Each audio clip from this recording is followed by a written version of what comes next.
Okay, 30th of the 4th, 2017. I've got a toothache. I've got to go to the dentist next weekend, so a little bit of pain.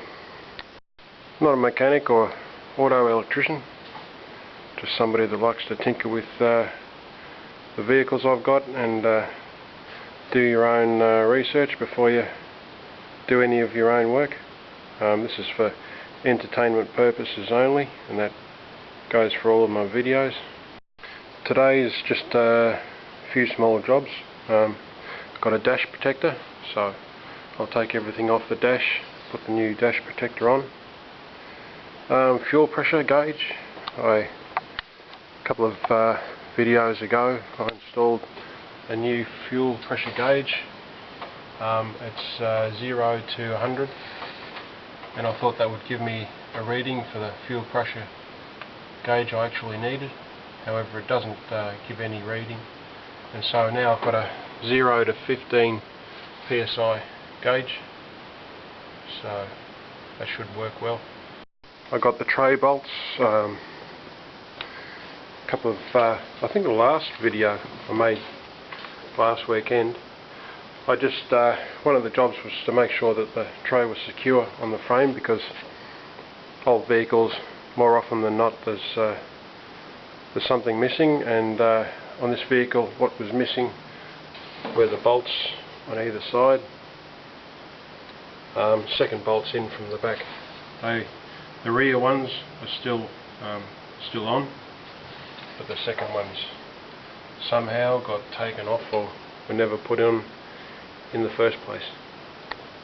So I'd like to take it to work once a week, so here we go. Anyone watching this video from this era, this is a 1977 C20 Chevy pickup truck made in California. This might ring a few bells. Remember the seat belt? It has to return right in to be taken out. Once you get to here and stop, that's it.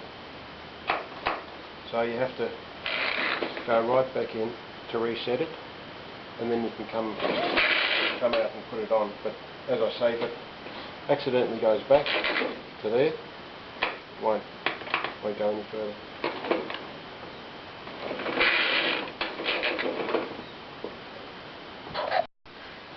Okay, the dash isn't too bad. This truck's showing signs of being somebody's, like somebody's pet. It's had a fairly easy life, is what I'm trying to say, and in other respects it's had a very hard life. It's been sitting out in the sun for some stage of its life, and it's got a fairly big crack there. However, at this point it's not too bad. It's in fairly good condition for its age. This is now 40 years old. This video was shot in 2017. It was made in 77, so 40 years old. That there is the aerial, believe it or not. The aerial's inserted into the windscreen. You might be able to just make out two very, very thin lines there. If I pan across it, they might show up. You can only just see them, and there's two of them, one on either side. They go up from that point there in the middle,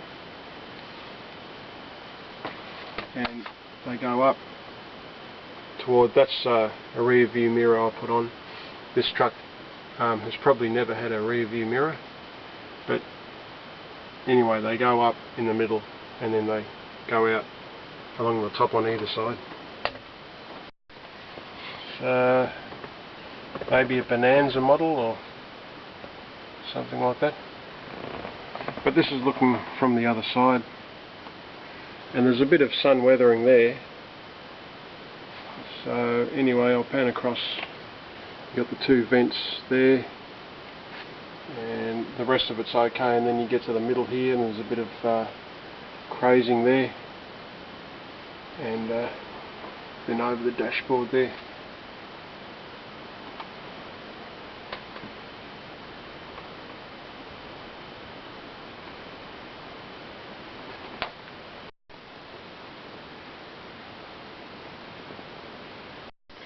It's also interesting to note that there's no headrests here. It's just a seat, and there's nothing on top to stop you from getting whiplash, for instance. Okay, I've used some hot water and dishwashing liquid to clean off the top of the dash. It's probably a little bit better. When I wipe the dash off, I got this brown top of residue colour. It's either tar, nicotine. You know, one of the owners was a smoker, or could be oil cleaner. Okay, came with these strips. My best guess right now is this long strip would be divided up into 3 pieces, because it will stick to the back, and so you'd have one in the middle, one on the other side, and then you'd apply it to these black tabs, and that would be the shorter one. By the way, in the middle of the dash, that's the speaker there, and to remove the speaker, apparently you reach up underneath the dash, sort of around about in the middle, and there's 2 retaining clips. You reach up under the retaining clips, you can remove the speaker and put your new one in. The speaker in this truck works, by the way. Okay, so the Velcro's on the dash, and there's 2 on the other side. I've also stuck the Velcro on these tabs that are supplied, and there wasn't enough, so I had some spare, so it's all good.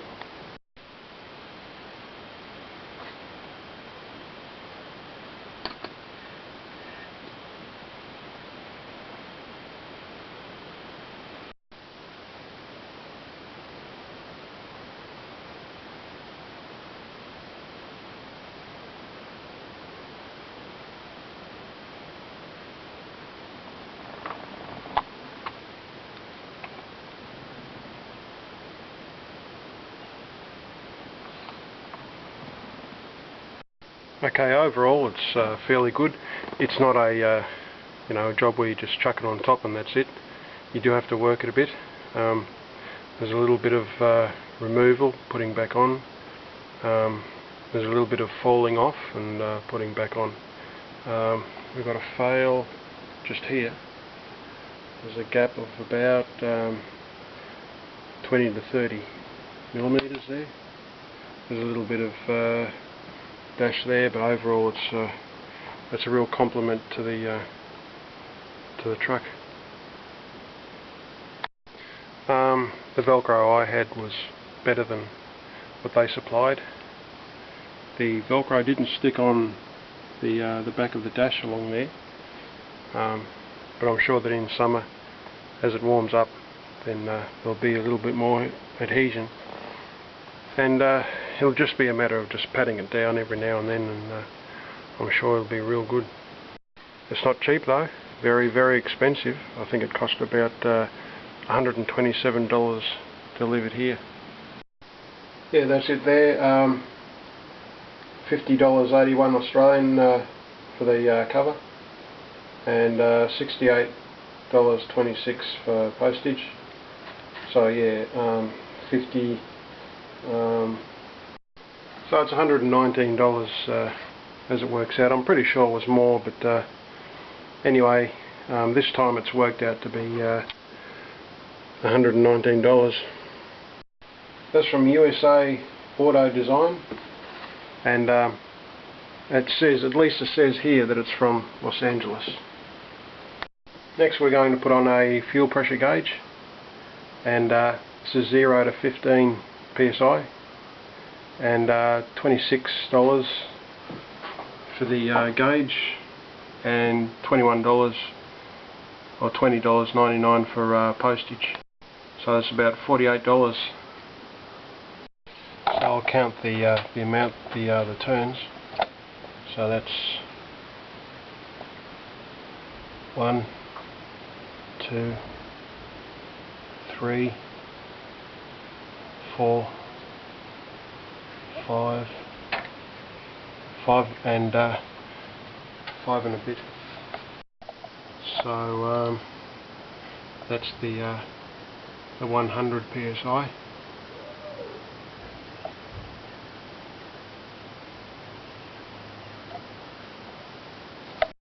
Now I use Teflon tape to create a seal. I can't recommend this stuff because sometimes some of it stays behind, and if it got into your carburetor, then it could stop your car from running. Okay, so here's the new fuel pressure gauge. As I say, 0 to 15 psi. It's got a small little hole in the back, and that picks up the fuel pressure. Don't forget on all my videos just to check the description below. I might have some important information or new updated information.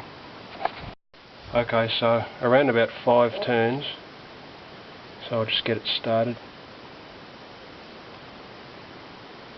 So that's it. So that's it. That's straight. 1, 2,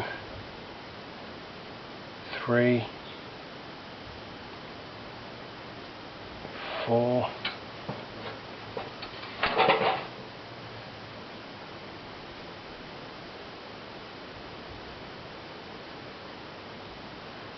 Okay, that's going to be it.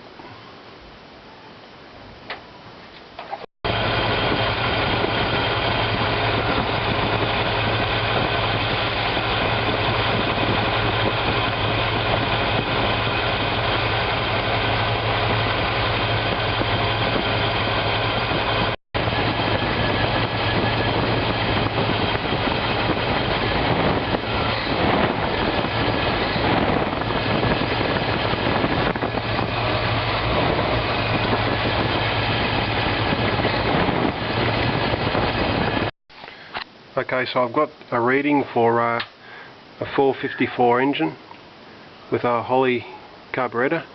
It's just under 6 psi. Just under 6 psi. That's the reading there. So it goes 0, 3, 6. So yeah, 0, 3, 6, 9. 9 is sort of 1 o'clock. 9, 12 is quarter past, and 15 are the readings on that gauge. So just a little bit under 6 psi.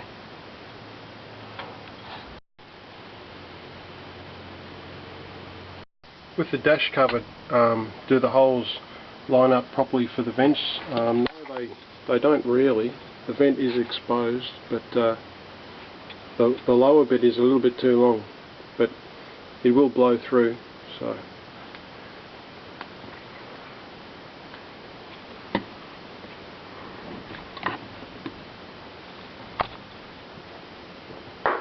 the actual vent starts, where is it now? The vent starts around about here, that point there. This side is a little bit forward of it, but it's all good.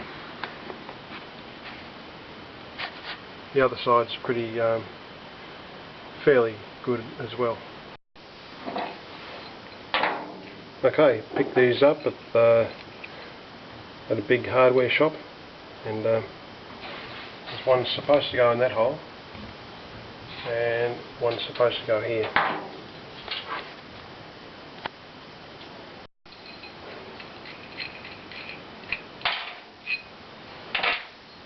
It's got that the slot in the back, and around top.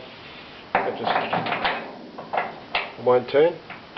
Just go underneath and tighten them up. So a nice easy job. It's hard to come by these days.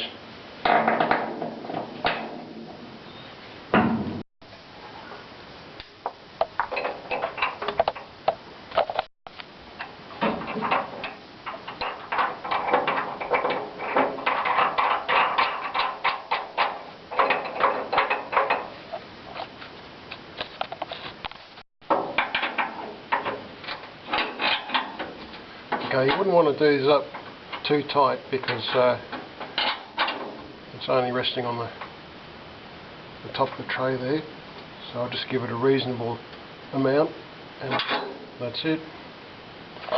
These trucks are amazing to work on. You know, I've got a tripod set up, a fairly large tripod on the lowest setting, and it's set up under the truck, so got stacks of room. Okay, I was going to grease the ball joints and the steering linkages.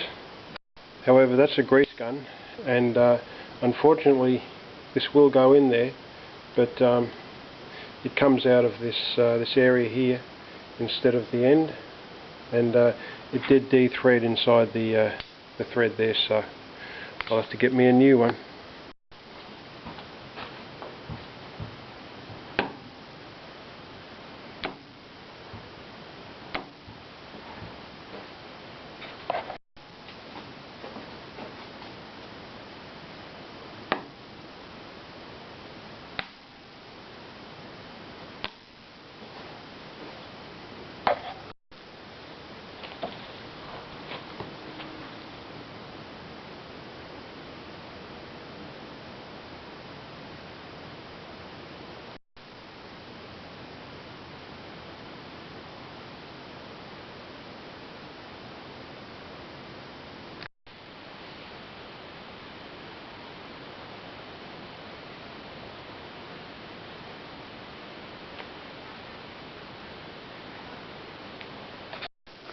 Okay, I'll pack it up early today, not feeling all that good.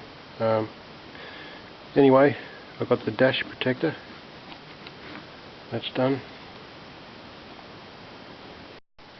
Okay, I hope you found this video entertaining.